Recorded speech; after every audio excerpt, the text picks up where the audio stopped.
Okay, so recap of the game. Very glad we got a road win. Glad the way that, for the most part, that we finished the game. Whatever, I can't remember now. 40. I said after the game, 48-8 or whatever it ended up being, 40-something to 8. The last 31 minutes of the game. So that's really good playing on the road. But not very pleased how we started. We didn't tackle very well at all for the most part. So a lot of work to do. We didn't punt, which is a goal of ours. And that part was good, but at the same time, we have 3 series that we get no points out of by throwing them the ball twice and missing a throw on the 4th down conversion. So a lot of work to do. Congratulations to Mingo, with the receiving record, and I think that's really cool for a guy that's been here a long time, never complains about catches, playing time. So, it's awesome to use those stories with the team this morning, for guys to understand, there's something to just working really hard and doing all the little things like you did to spring another touchdown run by blocking a linebacker. And so glad for him. But a huge game coming up, a team that has beat us twice and has really good players and has played really good at times.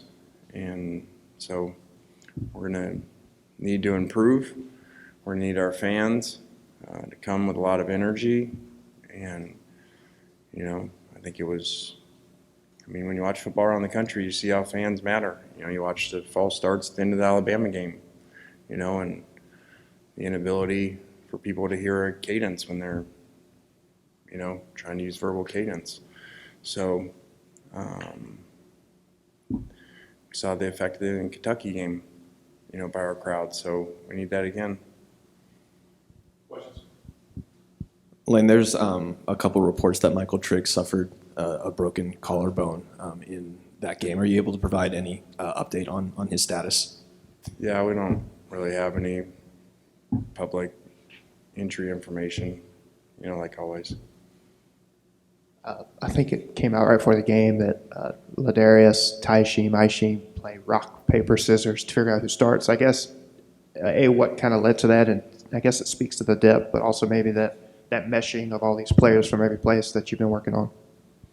Yeah. So that's why we don't let assistant coaches talk to the media, because Partridge decided to tell the media that we do that. So, that's just something that, we were in a situation with 3 really good players that basically play 2 spots, and we play a lot of plays on defense because of our offensive tempo. So it's very hard for anybody to play the whole game and play really fast. So those guys we knew would end up playing whatever, if there's 80 plays and 60 between all of them. So, I just said, well, you can't hold it against us if, which one starts. And so let them play rock, paper, scissors every week. They can only blame themselves, So it's a classic. Then they argue because one wins, and they, of course, say best 2 out of 3. So it gets them, arguing with each other, not us.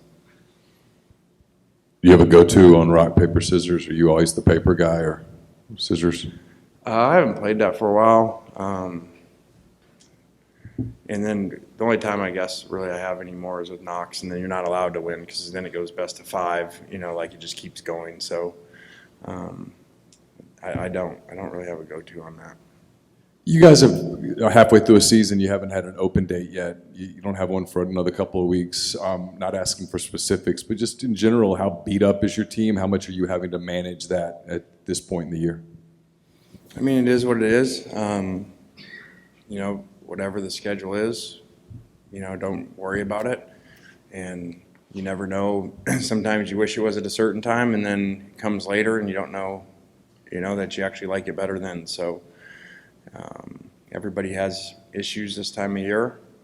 We have ours, and it seems like a lot of them. So, we'll do our best and move people around like we have and figure it out. You talked about a couple of losses to Auburn just the last few years. What stands out about the challenge whenever you guys are facing this team? I just think they got really good players and, have given us problems. We haven't done really well offensively, in either game. So, we got to worry about what we control, which is playing really well, and play a full game. Now we've showed we can do it backwards. Normally we're this first half team and don't play great fourth quarters, and we did the opposite this week. So the challenge is now to put it all together. You've been on both sides of the hot seat rumors before, and obviously Auburn's going through that now too. What's the challenge of coaching and keeping a team focused when there's so much going on outside the building? Well, I didn't do very good. I got fired after 5 games, so probably not the one to ask how to do that. I was 3-2, so I'm probably not the right one to ask that. Didn't have a 100-yard rusher for the first time this season on Saturday. Just your thoughts on your running game and, where it goes from here. Every game is different, and, it's why you predict this is going to happen, predict that, like, you don't know. And they coach too, they play too, and, people know what you do and they go take it away. Otherwise, it'd be easy every week. So, once you start running and putting up 300-yard games and stuff, people start doing different stuff to you. And that opens up different things. And so, to me, they were playing a lot of run stunts and the heavy run game in the front. So you saw when we passed, he had a lot of time to throw. So that's just how it always works. And it's why you always want balance. So when they do take one away, you can do the other. Obviously, Jonathan Mingo had a record-setting day. What's his development been like since your arrival in 2020, and do you envision him being the next superstar wide receiver from Ole Miss at the next level? I just really like him as a kid, and he's an awesome leader by example. Never says anything, but just works and never complains, and has been through adversity. And I just remember the passion he had when the guy came out and tried to practice for Alabama when there was no way he was going to be able to go, and still tried, and the tears in his eyes. And it's just special kids. Every kid, it's fine. If you take a team meeting at every school and you say who loves football, they'll all raise their hand. Well, that's not true. When you really love football, you practice and prepare like this guy does. So it's just awesome to have around. Your offensive line, I think, ranked second in the country in fewest sacks allowed. They were taking some criticism early in the season about pass protection. Where do you think that is right now? I think it's better. I think, not to not be completely positive, part of that is once you run the ball, they play the pass different. You get different pass rushes, and you don't get in a lot of third and longs. So they have improved. That's been good, but the ability to run the ball like they have definitely helps that. Do you guys have a name for that set with JJ and KD playing fullback, and just kind of where did that come from? Which coach kind of thought that one up? That's what we did at Alabama. Just a goal line thing. We've actually had it, and didn't have a situation where we really needed it. So it just came up. I think it was Ashawn and Robinson and Jonathan Allen. So it was just something that we always had. I think Payne did it once for us too. Especially when we don't have a lot of bigger tight end bodies and stuff. And those guys a lot of times are more athletic at things. And so it was good. We got on it today because if you watch the celebration afterwards, all the offensive players celebrate, and then the 2 D linemen run over to each other and celebrate. So I try to teach them it's a team game. You can celebrate with the guy who scored the touchdown too. Lane, it looked like on your last possession there, the last drive, that you were explaining the last touchdown to Clark Lee at the end of the game. Is that what was going on? Yeah. I didn't – sometimes things happen.